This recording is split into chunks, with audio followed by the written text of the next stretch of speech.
Hello friends, தினம் ஒரு சிறுகதை தொகுப்பில் இன்றைக்கி நம்ம என்ன கதை பார்க்க போகிறோம் அப்படின்னா, எண்ணங்களின் அற்புத சக்தி. வாங்க ஃப்ரெண்ட்ஸ், கதைக்குள்ளே போகலாம். ஒரு ஊரில் ஒரு விவசாயி வாழ்ந்துட்டு இருந்தார். அவர் என்ன பண்ணுவார் அப்படின்னா, விவசாயம் செஞ்சு அதிலிருந்து வர காய்கறிகள் கனிகள் இதெல்லாம் கொண்டு போய் பக்கத்து கிராமத்தில் கூவி கூவி விற்று அதிலிருந்து வர லாபத்தை வச்சு தன் குழந்தைகள் மனைவி தன் குடும்பத்தை நடத்திட்டு வந்தார். ஆனால் அந்த விவசாயிக்கு 3 குழந்தைகள். அதனால அந்த விவசாயிக்கு என்ன அப்படின்னா, குடும்பம் நடத்துறதுக்கு கொஞ்சம் கஷ்டமாக இருந்துச்சு. அதனால அவர் என்ன பண்ணார் அப்படின்னா, நம்ம விவசாயமும் பார்க்கணும், இந்த காய்கறிகளும் விற்கணும், இது இல்லாமல் நம்ம ஏதாச்சும் வேலையும் நம்ம செய்யணும். அப்படின்னா தான் நம்ம வாழ்க்கையில் நம்ம சீக்கிரமாக முன்னேற முடியும்னு நினச்சிட்டு, அந்த காய்கறிகள் விற்க போகிற இடத்துலே என்ன பண்ணுவார் அப்படின்னா, பால் வாங்கி விற்கிறது, பால் பாக்கெட் போடுறது, இந்த மாதிரியான வேலைகளை அவர் செஞ்சுட்டு வந்தார். அப்படி ஒரு நாள் பகலாக அவரை வேலை செய்கிறதுனால அவர்களுடைய குடும்பமும் ஓரளவு நல்ல நிலைமைக்கு வர ஆரம்பிச்சிச்சு. ஒரு நாள் அவருக்கு பார்த்தீங்க அப்படின்னா, ரெஸ்ட்டே இல்லாமல் வேலை செய்யவும் ஒரு நாள் மிகவும் ரொம்ப சோர்வடைஞ்சு ஒரு மரத்தடியில் படுத்துட்டார். அப்படி படுக்கும்போது பார்த்தீங்க அப்படின்னா, அந்த மரம் சாதாரண மரம் கிடையாது. அது ஒரு மந்திர சக்தி வாய்ந்த ஒரு மரம்.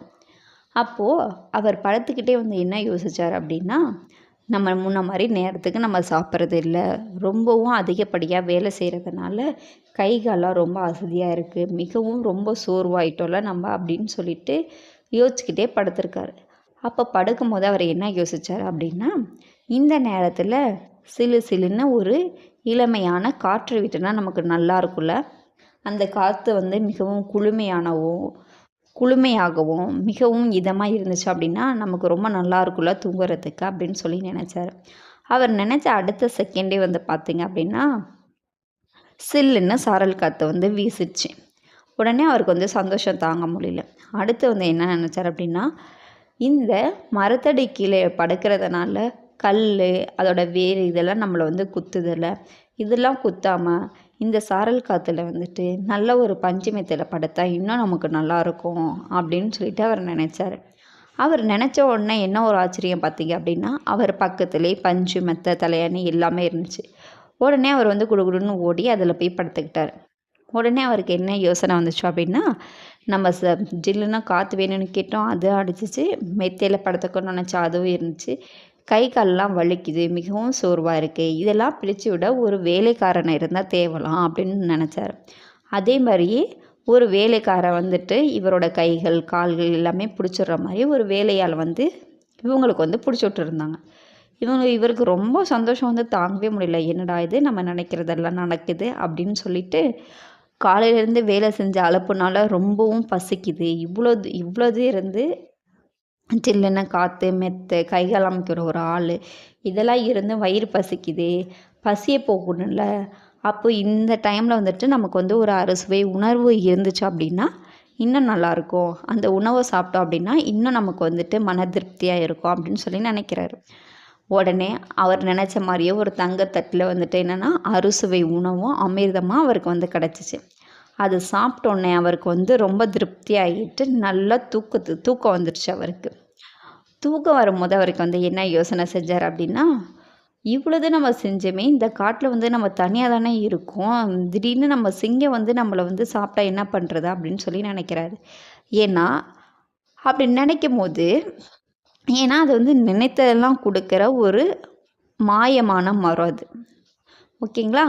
இப்போ இதுக்கு முன்னாடி அவர் என்ன நினச்சாரு, பாசிட்டிவாக நினச்சாரு. நல்ல சிலு சிலுன்னு காற்று வேணும், மெத்தை வேணும், கைகால் அமைக்கிற ஒரு ஆள் வேணும், நல்ல சாப்பாடு வேணும் அப்படின்னா இதெல்லாம் அவருக்கு கிடச்சிச்சு, எல்லாமே கிடச்சிச்சு. அப்படிங்கும் போதே அவர் யோசிச்சுருக்கணும், நம்ம என்ன நினைக்கிறோமோ அது எல்லாமே நமக்கு கிடைக்கிது அப்படின்னு சொல்லிட்டு. இவர் இப்படி நினைக்கவும் எதிர்மறையான எண்ணம், நம்ம ஃபுல்லாக சாப்பிட்டோமே, இந்த காட்டில் யாருமே இல்லையே, நம்ம தனியாக தானே இருக்கோம், திடீர்னு சிங்கமோ புலியோ நம்மளை அடித்து சாப்பிட்டுச்சுன்னா என்ன பண்ணுறது அப்படின்னு சொல்லி நினச்சிக்கிட்டு கண்ணை மூடுறாரு. மூணுனா அடுத்த செகண்டே பார்த்தீங்க அப்படின்னா அவர் முன்னாடி ரொம்ப பெரிய சிங்கம் என்ன பண்ணுச்சு அப்படின்னா அவரை வேட்டையாடி அவரை கொன்றுச்சு. இதான் ஃப்ரெண்ட்ஸ் கதை. இந்த கதை மூலியமாக நமக்கு என்ன தெரியுது, நம்ம வாழ்க்கையில் ஒரு இடத்துக்கு நம்ம போகணுன்னு ஆசைப்பட்டிருப்போம். ஒரு திங்ஸ் வந்து வேணும்னு சொல்லி நம்ம நினச்சிருப்போம். அது நமக்கு கிடைச்சாலும் கிடைச்சதுக்கப்புறம் ஒரு மன திருப்தி இல்லாமல் ஏதோ ஒரு எதிர்மறையான எண்ணத்தை வந்து நம்ம நினச்சிக்கிட்டு நம்ம கிடைச்ச பொருள் மேலே உள்ள அதை நினச்சி நம்ம சந்தோஷப்படவும் மறந்துடுறோம். அந்த எதிர்மறையான எண்ணத்தை நினச்சே வந்து நம்ம என்ன பண்ணிடுறோம் அப்படின்னா அந்த நிகழ்காலத்தில் இருக்க சந்தோஷத்தை வந்து நம்ம வந்து வீணடிச்சிடுறோம். இந்த கதை மூலியமா நமக்கு வந்து என்ன தெரிஞ்சுக்கிறோம் அப்படின்னா இருக்கிறது என்னதான் நமக்கு வந்துட்டு இருந்துச்சுனாலும் அதை வந்து பாசிட்டிவாக எடுத்துக்கிட்டு அதில் வந்து நம்ம வந்து சந்தோஷமாக இருந்து வாழ வந்து நம்ம கற்றுக்கணும்.